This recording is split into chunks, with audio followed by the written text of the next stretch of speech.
Rajesh law centre में आप लोगों का स्वागत है।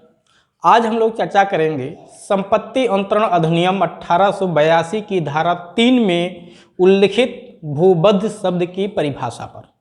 भूबद्ध शब्द को परिभाषित किया गया धारा 3 में, जैसा कि परिभाषा खंड का उल्लेख किया गया है। इस पे मैं 2 वीडियो ऑलरेडी बना चुका हूँ। खड़ा कास्ट क्या होता है इसको भी समझाया हूँ, अनुप्रमाणिक की डिफिनीशन समझाया हूं आप लोगों को।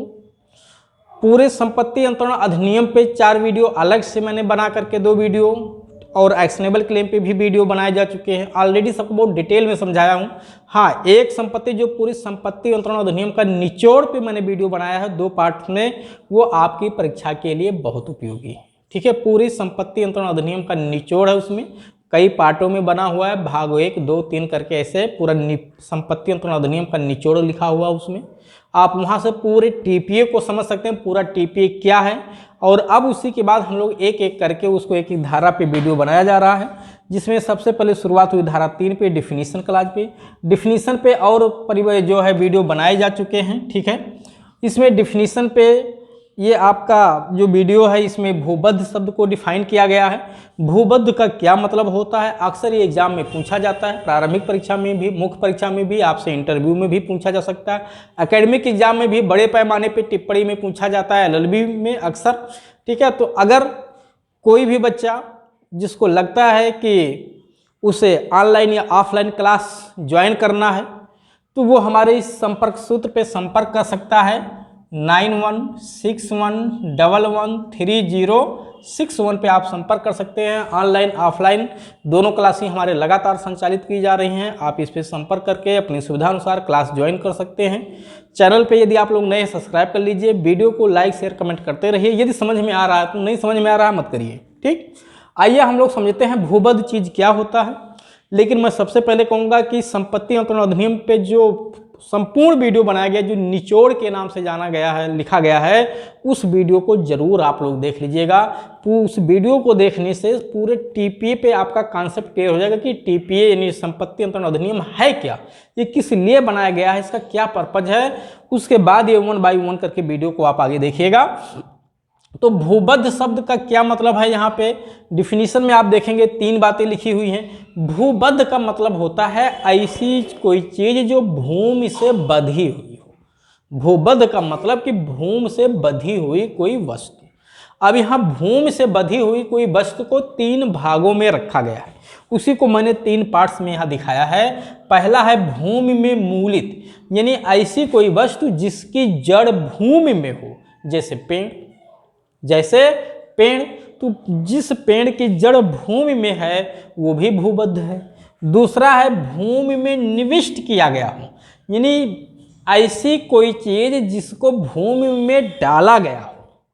एक भूमि में खुद ही चला गया, जैसे पेड़ों की जड़ें भूमि में डाली नहीं जाती है, बल्कि वो खुद ही अपने आप भूमि के अंदर चली जाती हैं। एक है जिसकी कोई पार्ट्स हम भूमि में डाल देते हैं, जैसे कोई खंभा, कोई मकान की नींव। तो नींव हम जमीन में खोद के गलाते हैं, खंभा जमीन में खोद के डालते हैं। तो ऐसी चीजें भी भूबद्ध कहलाती हैं और अचल संपत्ति की श्रेणी में आती हैं। उसके बाद है तीसरा, निविष्ट वस्तुओं से जुड़ी हुई वस्तुएं, यानी हम जो भूमि में निविष्ट करते हैं, हम जिसकी जड़ भूमि में डालते हैं, जैसे मकान की नींव हो गया, कोई जो है कोई खंभा हो गया, कोई पत्थर हो गया, या कोई मशीन का फाउंडेशन हो गया, खोद के जमीन में डालते हैं। उससे जो कुछ चीजें जोड़ी जाती हैं, वो भी भूबद्ध कहलाती हैं। जैसे हम सबसे पहले देखिए, अगर कोई भूमि है, ठीक है, मान लेते हैं ये एक भूमि है।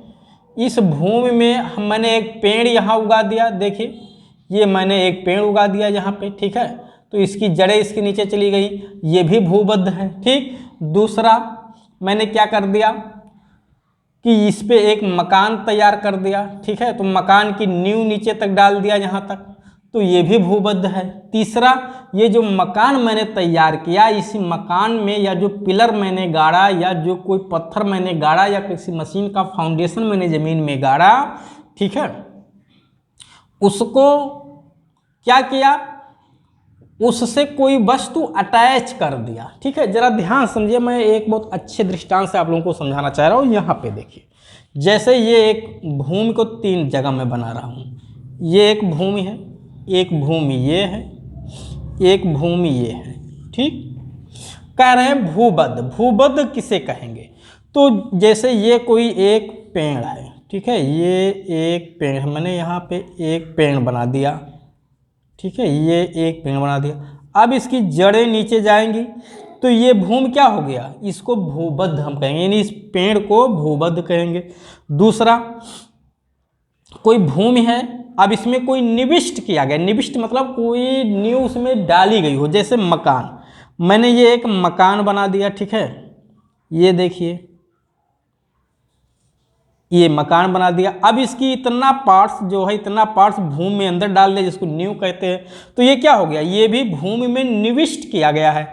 या मकान की जगह कोई पिलर गाड़ दिया, या कोई खंभा गाड़ दिया, या कोई मशीन का फाउंडेशन गाड़ दिया, कोई पत्थर का बहुत बड़ा टुकड़ा गाड़ दिया।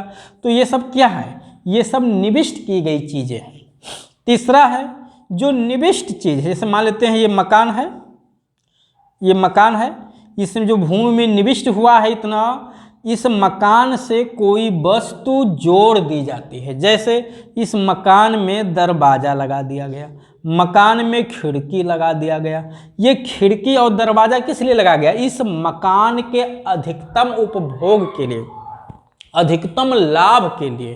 क्योंकि अगर किसी मकान में दरवाज़ा खिड़की नहीं लगा हुआ तो क्या उस मकान में कोई रहेगा? नहीं।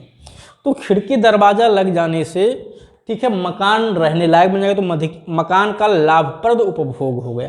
तो मकान, उसी में एसी लग गया, कूलर लग गया, और उपभोग उसका बढ़ गया। ठीक है, जितनी भी सुविधाएं उसमें हम बढ़ाते जाएंगे, उससे उस मकान का अधिकतम लाभ होता जाएगा। तो उस मकान में जो निविष्ट चीज़ें हैं, भूमि से जो निविष्ट हैं, उस निविष्ट वस्तुओं में जो लाभप्रद उपभोग लगाई जाती हैं, वो भी अचल संपत्ति कहलाते हैं। तो इस मकान में जो दरवाज़ा हैं, जो खिड़कियां हैं, लेकिन जो जिनके लगाने का उद्देश्य परमानेंट हो, आज नहीं कि आज लगा रहा हूँ कल निकाल लूँगा।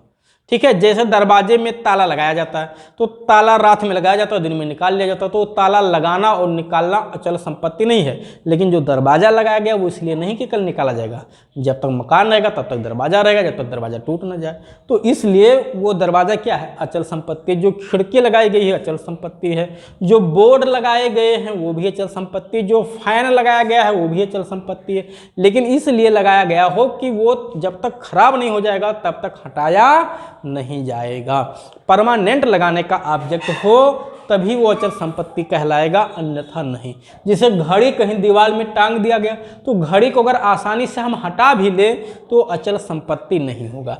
यानी एक तरह से कह सकते हैं कि भूमि यानी मकान से जो चीज़ें जुड़ी हुई हैं वो अचल संपत्ति में तब कहलाएंगी जब उनको लगाने का उद्देश्य परमानेंट हो और उन्हें आसानी से हटाया ना जा सके, बिना किसी टूल्स के उन्हें निकाला ना जा सके, तो वो अचल संपत्ति कहलाएंगे। जैसे होल्डर लगे हुए हैं, होल्डर अचल संपत्ति है, लेकिन उसमें जो बल्ब लगा है वो अचल संपत्ति नहीं है।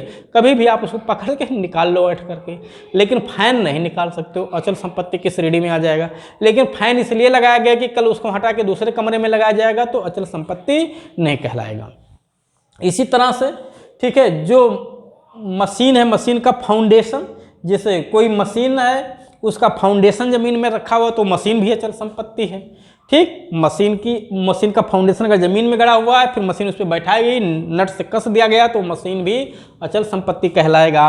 और इतना ही नहीं, उस मशीन का जो हैंडल होगा, जो रिंच होगा, वो भी अचल संपत्ति कहलाएगा, क्योंकि उस रिंच का या उस हैंडल का अलग से कोई उपभोग नहीं है। ठीक, इसके अलावा फिर है भूमि में मूल, जैसे पेड़। अब प्रश्न ये है कि पेड़ तो कई तरह के पेड़ होते हैं, सारे पेड़ों को 2 कैटेगरी में बांटा गया, यानी कौन सी झाड़ियाँ, कौन से पेड़ अचल संपत्ति में यानी भूबद्ध कहलाएंगे। केवल उन पेड़ों या झाड़ियों को अचल संपत्ति की श्रेणी में रखा गया है जो इसलिए लगाए गए हैं कि वो जब तक जीवित रहेंगे तब तक उस जमीन पर बने रहेंगे। ऐसे पेड़ कौन से होते हैं? फलदार पेड़। तो लगभग जो फलदार पेड़ होते हैं वो भूबद्ध कहलाते हैं, वो अचल संपत्ति की श्रेणी में आते हैं। इसमें खड़ा काष्ठ, उगती फसलें और घास शामिल नहीं है। खड़ा काष्ठ खड़ा कास्ट में क्या आते हैं? वह पेड़ जिनको लगाने का पर्पज कुछ समय के पश्चात वहाँ से हटा के लकड़ी के रूप में यूज करना है, वो यहाँ भूबद्ध नहीं कहलाते हैं, वो खड़ा कास्ट की श्रेणी में आते हैं, वो चल संपत्ति हैं। कुछ मैंने यहाँ लिस्ट दी है। एक महत्वपूर्ण केस इस पे है, शांताबाई बनाम बॉम्बे राज 1958 सुप्रीम कोर्ट। इस केस में सुप्रीम कोर्ट ने कहा कि किसी भी पेड़ का निर्धारण कि वो चल संपत्ति है कि अचल है, उसके नेचर से किया जाएगा, वो किस लिए लगाया गया है उसके यूज से देखा जाएगा। तो जैसे अगर कोई फलदार पेड़ होते हैं तो माना जाता है वो परमानेंट के लिए लगाया गया है, वो अचल संपत्ति की श्रेणी में आता है।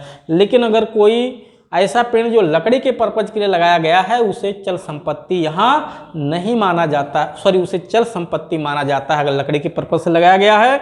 हाँ, आईपीसी में आप पढ़ोगे तो आईपीसी में हर एक पेड़ अचल संपत्ति है, चाहे वो लकड़ी के पर्पज से लगाया गया हो चाहे फल के पर्पज से लगाया गया हो। आगे अब इसमें कुछ पेड़ों को मैंने बताया है जो खड़ा कास्ट कहलाते हैं, जो भूबद्ध नहीं कहलाते हैं। जैसे नीम का पेड़ खड़ा कास्ट पेड़ है, माना जाता है कि इसको इसलिए लगाया गया है कि बाद में काट के लकड़ी के रूप में यूज किया जाएगा। शीशम, बबूल, चीड़, बरगद, पीपल, सागौन, साखू, ठीक है, ये सब किस पर्पज के लिए माना जाता है कि ये लकड़ी के लिए लगाया गया, इनको काट के एक दिन बाद हटा दिया जाएगा। लेकिन वहीं फलदार पेड़ों में जैसे महुआ, ताड़, खजूर, आम, जामुन, बड़हर, ये सब पेड़ माने जाते हैं कि फल के लिए लगाए गए हैं, अतः इन्हें हम भूबद्ध कहते हैं, अचल संपत्ति कहते हैं। ठीक, तो इस तरह से आपने देखा कि भूमि में मूलित जो होते हैं पेड़ या झाड़ियाँ, ये अचल संपत्ति कहलाते हैं। लेकिन केवल वह पेड़ जो इसलिए लगाए गए हैं कि उन्हें वहाँ से लकड़ी के रूप में यूज नहीं किया जाना, अगर लकड़ी के रूप में यूज किए जाने के लिए लगाए गए हैं तो वो सब अचल संपत्ति नहीं कहलाएंगे, केवल चल संपत्ति कहलाएंगे। भूमि में निविष्ट आपने देख लिया, जैसे भित्तियां, निर्माण, ठीक है, कोई निर्माण कार्य किया गया, मशीन का फाउंडेशन है, कोई पिलर है, कोई पत्थर गाड़ा गया है, जमीन की नींव है, ये सब अचल संपत्ति है। जो कोई मकान या पिलर गाड़ा गया है, अगर उस पर कोई चीज़ बांधी गई है परमानेंट प्रयोजन के लिए, उसके अधिक से अधिक उपभोग के लिए, तो वो सब भी अचल संपत्ति कहलाते हैं, ये इस श्रेणी में आते हैं। ठीक, तो लेकिन जैसे मैंने बताया खिड़की है, दरवाजा है और कोई लाभप्रद उपभोग के लिए उसमें चीज़ें लगाई गई हैं तो वो सब अचल संपत्ति कहलाते हैं।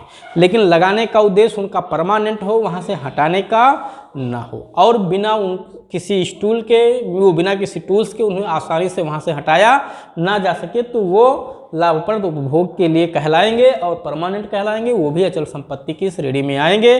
जो टूल्स लगाए गए हैं, उसकी जो मशीनें हैं, रिंच हैं, हथियार हैं, औजार हैं, वो सब भी अचल संपत्ति कहलाते हैं, अगर अलग से उनका यूज नहीं किया जा सकता है तो इस तरह से आपने देखा कि भूबद्ध चीज़ में क्या क्या आते हैं। 3 चीज़ों को शामिल किया गया, यहाँ दृष्टांत के माध्यम से भी मैंने आपको समझाया। हाँ, खड़ा काष्ठ, उगती फसलें और घासें इसमें शामिल नहीं हैं, वो सब चल संपत्ति की श्रेणी में आते हैं। इसको मैं पहले ही आप लोगों को समझा चुका हूँ। तो इस तरह से उम्मीद है आप लोगों को अच्छे से समझ में आ गया होगा। आप लोग चैनल पे नए होंगे, यदि आप पहले से पुराने भी हैं, नहीं सब्सक्राइब किए किसी कारणवश, तो सब्सक्राइब जरूर कर लीजिए और वीडियो को लाइक शेयर कमेंट करते रहिए अगर समझ में आया तो। अब हम लोग मिलेंगे नेक्स्ट वीडियो में।